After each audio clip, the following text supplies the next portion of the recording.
Without objection. Mr. President, George Washington, in his farewell address to the nation, warned us against foreign entanglements and costly wars. He and other founders knew firsthand the danger that enduring engagement abroad posed to our republic and to the cause of freedom. Despite those warnings, we, the United States, have been embroiled in a directionless, trillion-dollar war in Afghanistan for the last 20 years. And after all that investment, the American blood and treasure poured into that cause, Americans watched in horror as any semblance of the so-called progress and investment in a democratic Afghanistan crumbled in a matter of weeks. Haunting images demonstrating this failure tragically played out before us. Americans hadn't seen tragedy of this type since the fall of Saigon. The Cost of War Project at Brown University estimates that the total monetary cost of our war in Afghanistan amounts to $2.3 trillion, counting U.S. military spending both on and off budget. U.S. manpower, resources, and expertise were dedicated for decades to the war in Afghanistan. So we must ask ourselves, what went wrong?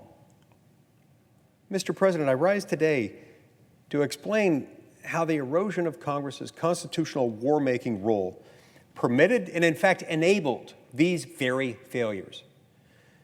In the early years of the war, Congress shrugged as the President transformed the mission in Afghanistan. President Bush addressed the nation and the service members going to war in October of 2001, promising, quote, "To all the men and women in our military, every sailor, every soldier, every airman, every Coast Guardsman, every Marine, I say this: your mission is defined, your objectives are clear, your goal is just," close quote. At the time, the mission was clear.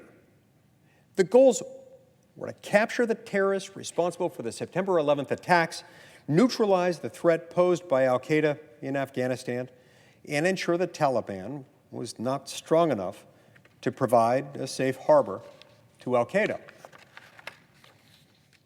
In 2003, we had substantively accomplished each of those goals.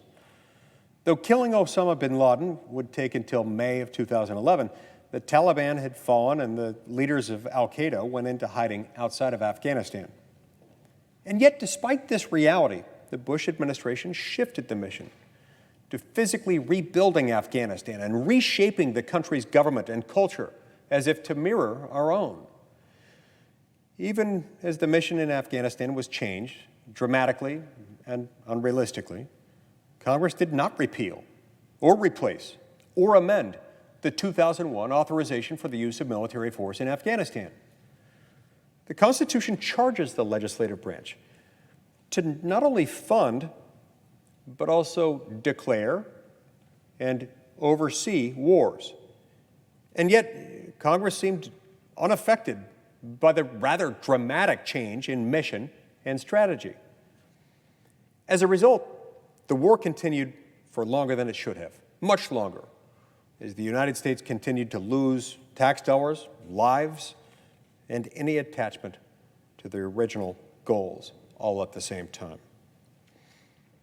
As building a democratic Afghanistan became the new mission, presidents of both parties and the interagency apparatus ignored explicit evidence of failure and, in fact, doubled down on American investment and involvement. The Special Investigator General for Afghanistan Reconstruction, created by Congress to oversee and audit funds used for nation building in Afghanistan, has delivered 427 audits and more than 250 reports to Congress since 2008, detailing the risks, the waste, and the mismanagement in the U.S. mission. Many of these reports pointed out contradictions of our aims and explained the waste, fraud, and abuse plaguing the funds Congress appropriated for the reconstruction projects of all sorts. Now, thanks to the investigative journalism of Craig Whitlock of the Washington Post, the Afghanistan papers added another layer to the Inspector General's reports, revealing evidence that high-ranking officials in the Department of Defense, in the State Department, and the White House knew that the U.S. mission had no focus, no metrics, no clear coordination, and no defined enemy. Douglas Lute, a three-star Army general who served as the Afghanistan war czar under President Bush and President Obama, is quoted in the published interviews saying, quote, "We were devoid of a fundamental understanding of Afghanistan. We didn't know what we were doing," close quote. While I share the view with the majority of Americans that withdrawing forces from Afghanistan was the right choice and was, by all accounts, inevitable at some point, the Biden administration's disastrous withdrawal was the culmination of American failure in Afghanistan. Kabul fell to lawlessness and mass panic. Afghan security forces laid down arms to the Taliban. Afghan President Ashraf Ghani fled his nation. And the evacuation was so poorly directed that potential terrorists and men with child brides secured seats on U.S. evacuation flights, while American citizens were left behind enemy lines. Our nation lost 13 service members, with many more seriously wounded to a terrorist attack. And the administration ineptly responded by killing 10 innocent civilians, including 7 children. President Biden's closing of the war in Afghanistan has been riddled with avoidable mistakes, resulting in both tragedy and embarrassment of historic magnitude. The president and other high-ranking officials must be held accountable for this failure.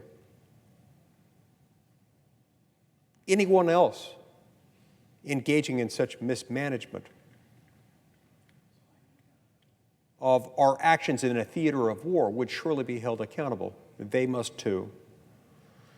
Throughout 20 years of engagement, Congress itself has shamefully failed to respond to an executive branch plundering of powers that constitutionally belong to Congress. It's time for Congress to do its job. It's time to ensure that such a grave mistake that cost us so much in American taxpayer resources, but most importantly, in American blood, will never, ever happen again. Some of my colleagues and I may disagree on when and exactly how to use military force, but we should debate those matters in the light of day for the American people to view, and even more importantly, for the American people to influence. U.S. engagement in Afghanistan over the last decade and the recent blundered withdrawal demand that we prioritize such a debate. It's long, long overdue.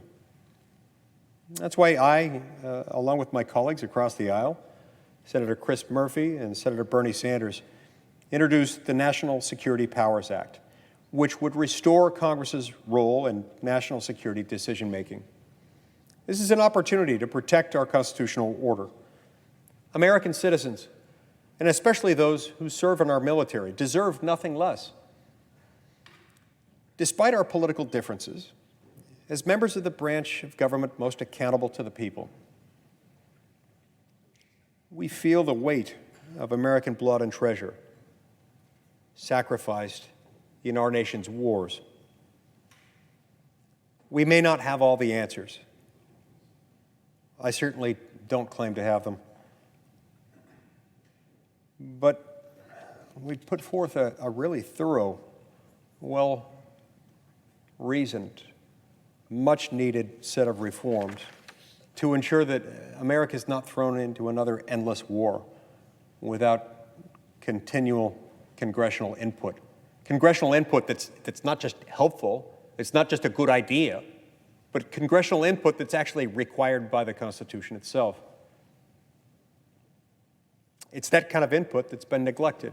And sadly, it's been neglected not just by the executive branch, but it's been neglected by the Congress, by the very people who are supposed to wield it. See, there is a big difference when it comes to war-making power between our system of government and the one we left behind, the one that was based in London. As Alexander Hamilton explained in Federalist 69, this was one of the key design features of the Constitution, one of the things that differentiates it from our former London-based system of government. There, the chief executive, that is the monarch, in those days King George III, could take the country to war unilaterally.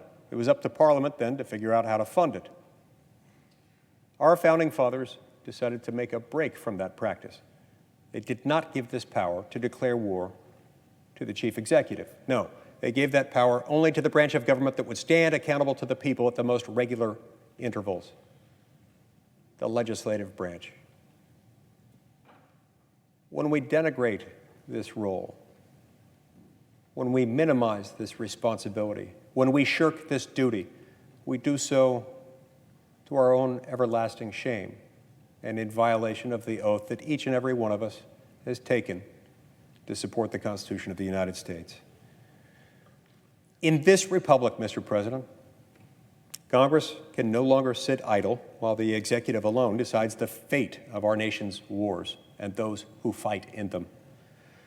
While we can't change history, we can live up to the ideals of our Constitution. I pray, Mr. President, that we will. And I know that together we can, we must, and we will. Thank you, Mr. President.